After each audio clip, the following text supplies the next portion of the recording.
This is Minister Rosalind R. Crossland, and I wanted to come to you today from Tennessee with a quick devotion. This one is titled Find Joy in Your Journey.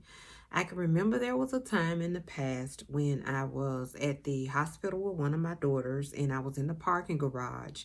I had three girls at the time, and one of my daughters, she was sick, and the other two daughters, my other two daughters, one was 2, and I had another baby that was not even a year old yet. And I was like, Lord, I'm so tired and burned out. I don't have any energy. And I was like, I wish I had an assistant, somebody to help me, or like they do on these TV shows where they have someone that's an assistant that could do like the running for them and to run their errands. Well, just as soon as I said that, there was a man that pulled up, and he parked his van like right in front of the doors. I was in the parking garage at the hospital, and he got out, and he got one child out, and that one particular child was in a wheelchair. He parked that child, then he went back to his vehicle. He got a second child out, and the second child was in a wheelchair as well. And at that time, the Lord showed me, you don't need an assistant. There's always someone else who is going through either the same thing that you're going through, or it may be more difficult for them.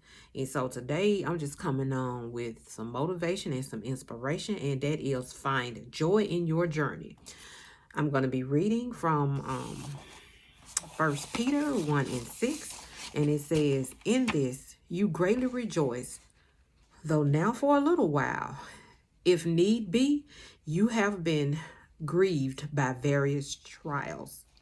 1 Peter 1:6 reminds us that grief is only temporary for us, and various hardships are only temporary for us. Believers can greatly rejoice in their salvation and the hope that it provides. Your joy should not be diminished by your suffering, but instead grounded in the knowledge that your trials should refine your faith and lead to future glory. And I want to leave you all with this before I log off today. There's a song by Sounds of Blackness, and it's called Hold On, Change is Coming. And it says, yesterday a man stepped to me. He said, how can you smile when your world is crumbling down? And he said, I said, here's my secret. When I want to cry, I take a look around and I see that I'm getting by.